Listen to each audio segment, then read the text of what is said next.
Hello, this is Alric Evans, and whether or not you heard the first talk that we gave, and what I'm doing is going step by step through a book that I had just written and got published, titled Science and Divinity Working Together.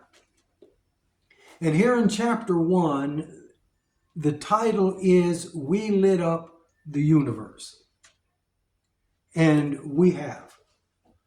The universe is beautiful because of us. Our five senses give literally color, sound, purpose to creation. Something that we kind of tossed out the window to who we really are. But within chapter 1, I started chapter 1 with a story about a 15-year-old boy who on his 15th birthday, he started having grand mal seizures. The boy's name was Henry. And it's coming out of a book by David Eagleson, who is a neuroscientist.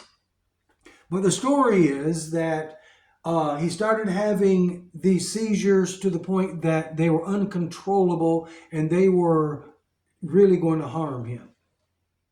And so they ended up removing part of his brain. And in turn, they removed his hippocampus. And the hippocampus, if you don't know, is an area where we create new memories. And the hippocampus is when you begin to learn something, it takes this new information and processes it, and it distributes it back into long-term memory area. But the hippocampus is, again, as I say, the area where the short-term memories are stored temporarily there. And so in Henry's case, with the hippocampus removed, Henry could no longer create new memories. He could no longer create a new memory.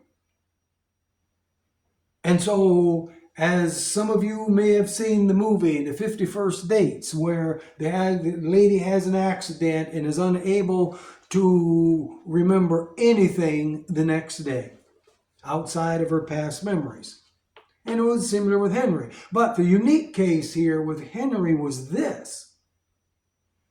Along with this handicap of not being able to create new memories and just living in the past, Henry was unable to predict anything in the future.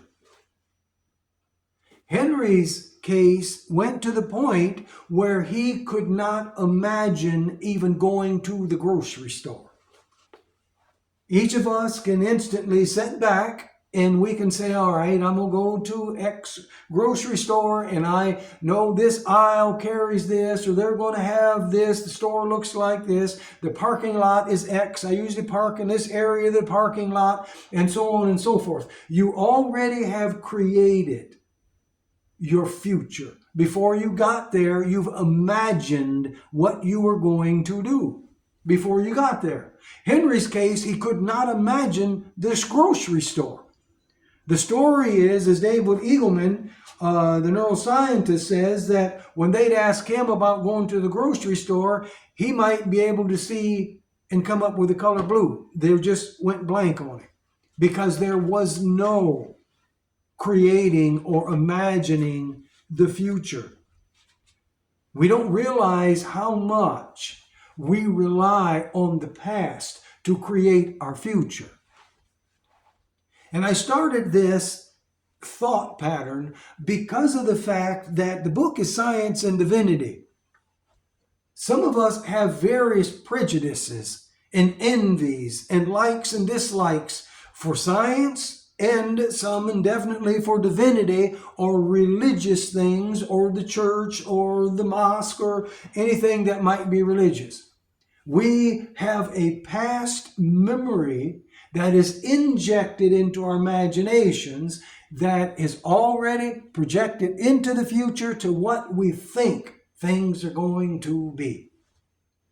But I want to say to you, the book itself is built in a way and it is put together a little bit different because I am not preaching any particular religion. I'm putting toward facts, a lot of scientific facts and theories that will help us, help you to be able to see the world in a bigger picture.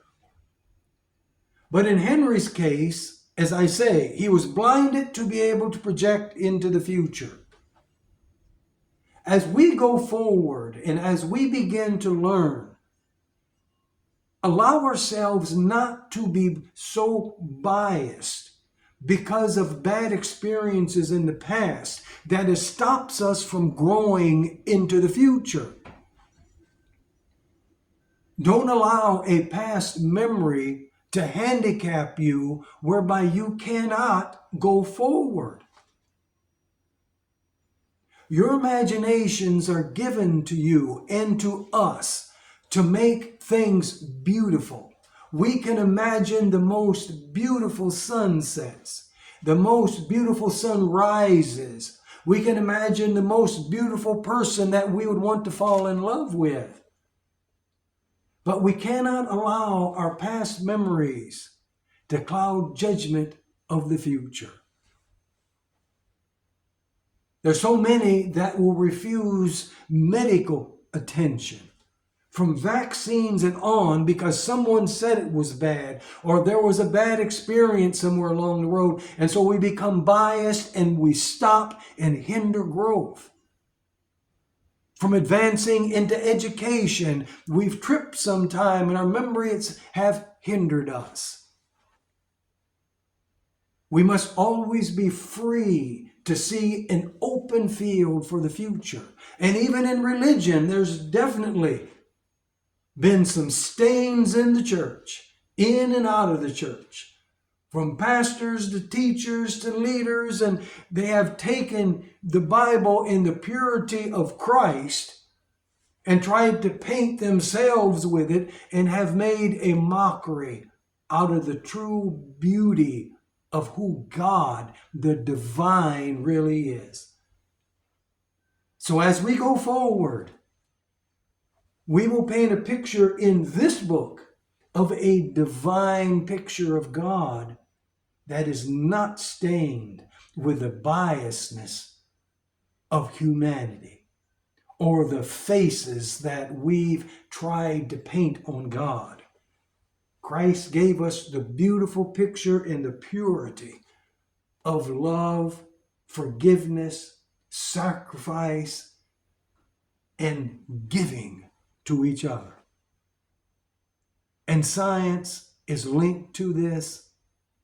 That is a journey that looks into the things that God has created.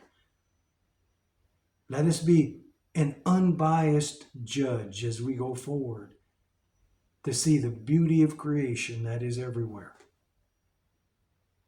In your life, do not allow yourself to stumble because of some past experiences. It's in the past. You're in the now. Love you, and you have a beautiful day. Thank you for tuning in. And next week, we will continue our journey through our book, Science and Divinity Working Together. Have a good day.